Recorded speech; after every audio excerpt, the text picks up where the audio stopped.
तो Indian prime minister Narendra Modi का statement और जो नेशनल जो उन्होंने कौम से खिताब किया, वो पाकिस्तानी ऑफिशियल सर्कल्स में कोई हैरान कुन नहीं है। सबसे पहली बात तो ये है। और जो अमूमी जो एक कंसेंसस है कि उनकी तकरीर को ऐसे लिया जा रहा है कि एक ऐसा शख्स जिसका जो ईगो है वो हर्ट हुआ है, जो एक डिफीटिस्ट जो एक लीडर है उसकी तकरीर आपको नजर आई, उसमें आपको वो फ्रस्ट्रेटेड भी नजर आए, उसमें आपको उनकी जो ईगो, जैसे मैंने कहा कि हर्ट होती हुई नजर भी आई। और उसकी वजह ये है कि जाहिर है कि अपने जो अवाम को उन्होंने यही कहना था कि सारा जो ऑब्जेक्टिव है वो अचीव हो गया है।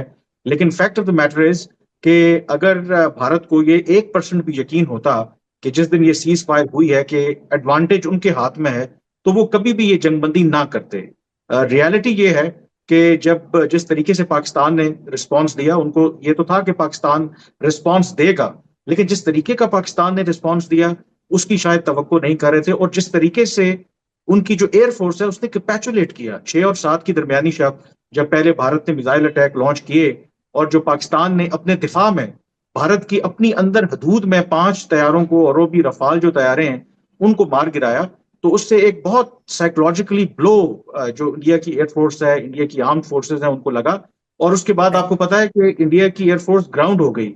और इंडियन जो एयर फोर्स थी उन्होंने अपनी हदूद में रह करके पाकिस्तान में 6 और 7 की दरमियानी शब कार्रवाई की।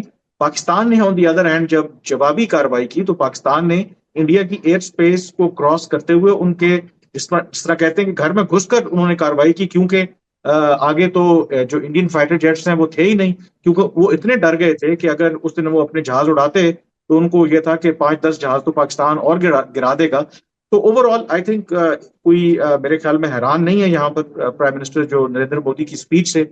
और उनको यही लगता है कि एक जो फ्रस्ट्रेटेड शख्स है ये उसकी तकरीर है, क्योंकि अभी तो डस्ट सेटल जब होगी ना, ये पाकिस्तान को छोड़ भी दें। ओवरऑल मैं वॉशिंगटन में भी लोगों से बात कर रहा था, तो उनका जी। एनालिसिस यही है कि इस सारी जो लड़ाई का जो भी मोदी ने ये जो गेम प्लान खेला था, उसका अल्टीमेट जो पॉलिटिकली हर तरह से नुकसान हुआ है वो इंडिया के प्राइम मिनिस्टर को हुआ है, किसी और को नहीं हुआ। और उसके जो रिपल्स इफेक्ट हैं वो आपको आइंदा आने वाले वक्तों में नजर भी आएंगे।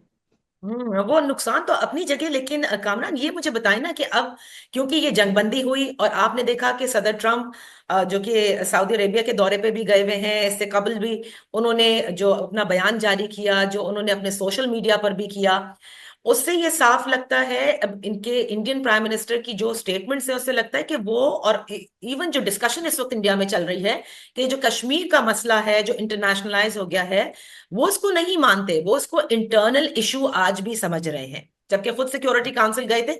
अब ऐसे में क्या वो अमेरिका को भी रद्द कर रहे हैं, इस मीडिएशन की पेशकश को भी रद्द कर रहे हैं, और किस तरह से हैंडल करेंगे? क्योंकि अमेरिका उनका स्ट्रेटेजिक पार्टनर है, they can't just outrightly say no to them also.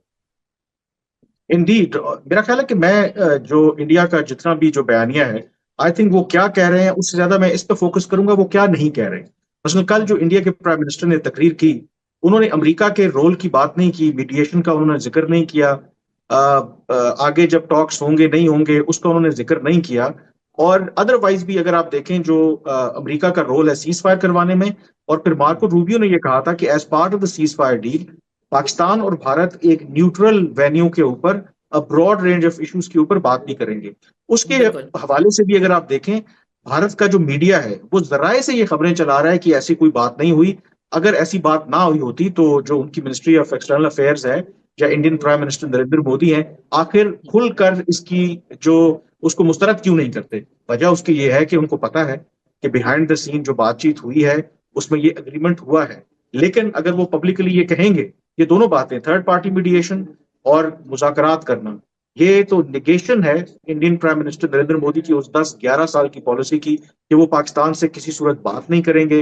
वो पाकिस्तान को टोटली, जो उनकी भारत की फॉरेन पॉलिसी थी ना, उसमें से उनको उन्होंने निकाल दिया था। लेकिन फिर वो पहले पे आ गई है इशू। और उसमें अगर आप तकरीर में देखें, एक उन्होंने बात की, कहा कि talk and trade can not go together.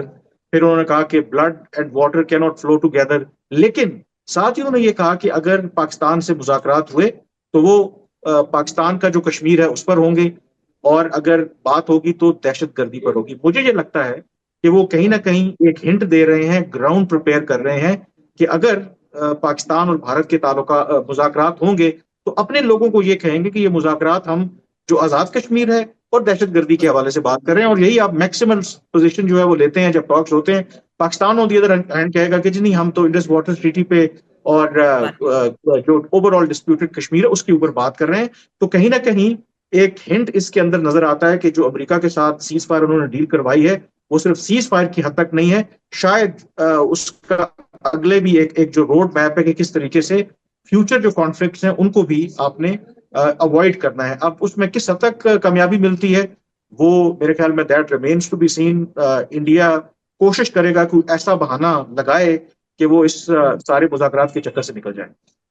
ये आपने बिल्कुल दुरुस्त कहा। जो आपने जिस तरह से मेंशन किया कि आपने क्या नहीं कहा इंडियन प्राइम मिनिस्टर ने। I would also like to welcome Baqir Sajjad साहब। ये भी बहुत गहरी नजर रखते हैं इन तमाम उमूर पर। बाकिर, कामरान ने हमें अभी तक प्राइम मिनिस्टर मोदी की स्पीच पे वो कमेंट कर रहे थे कि क्या चीजें वो नहीं कहीं। मेरा अपना सवाल ये है कि क्या समझते हैं पाकिस्तान का जो फॉरेन ऑफिस है, जो पॉलिसी सर्कल्स हैं, वो ये समझते हैं कि सेक्रेटरी रूबियो ने जिस तरह से ये कहा था कि ब्रॉडर सेट ऑफ इश्यूज के ऊपर एक न्यूट्रल वेन्यू पर बातचीत होगी, वाकई भारत आएगा, ये एक्सपेक्टेशन है, या फिर एक मर्तबा फिर से कोई बहाना बनाकर वो निकल सकते हैं इससे? जी, इंडिया ने अब एक जैसे कामरान भी कह रहे थे कि एक पोजीशन रखी हुई है कि हमने पाकिस्तान को बायलैटरली एंगेज करना है। ये जो एक इंडिया की रेड लाइन है कि एक थर्ड पार्टी मेडिएशन, न्यूट्रल वेन्यू, ये पाकिस्तान की ख्वाहिश तो हो सकती है कि इस तरह की हो, लेकिन भारत के लिए ये एक जो उसको प्रोवर्बियली कहते हैं कि America has touched India's raw nerve. तो इसलिए वो अपनी अवाम के सामने इस वक्त पोस्चरिंग कर रहे हैं। बातचीत हुई है यूनाइटेड स्टेट्स के दरमियान, पाकिस्तान के दरमियान, इंडिया के दरमियान। मेडिएटर इसी तरह से काम करते हैं ना, एक पार्टी से बात की, दूसरे से बात की, फिर एक का पैगाम दूसरे को पहुंचाया। जैसा डार साहब कह रहे थे कि उन्होंने मुझसे कहा कि आप अगर अपना एस्केलेशन रोक देंगे, आप हॉस्टिलिटीज रोक देंगे, तो उन्होंने कहा कि इंडिया वाले भी मान गए इस बात पे। तो फिर इस तरह से ये सारा सिलसिला चला। लेकिन वो इस चीज को भी डिनाई कर रहे हैं कि यूएस का कोई रोल था इसमें डी एस्केलेशन में। और सबसे बड़ा उनका झूठ है कि कोई उसको पॉइंट आउट भी नहीं कर रहा है इस वक्त कि अनाउंसमेंट बजाय दिल्ली और इस्लामाबाद से आती, इस सीज फायर की अनाउंसमेंट वहां से प्रेसिडेंट ट्रंप की तरफ से आई है।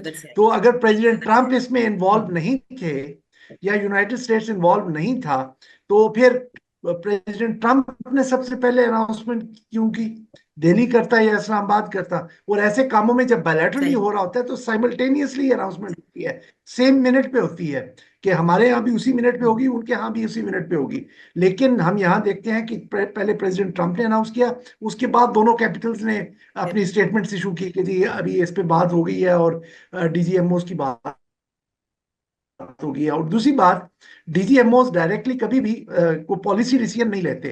जब पॉलिटिकल लेवल के ऊपर या लीडरशिप लेवल के ऊपर एक डिसीजन हो जाता है तो डीजीएमओस उसको इम्प्लीमेंट जरूर करते हैं। तो जो डीजीएमओस का पार्ट वो डायरेक्टली जंप कर रहे हैं इंडियंस, वो जो एक बहुत बड़ा उसमें साइकिल में जो एक एलिमेंट था पॉलिटिकल लीडरशिप की इन्वॉल्वमेंट वाया यूएस, उसको वो स्किप कर रहे हैं।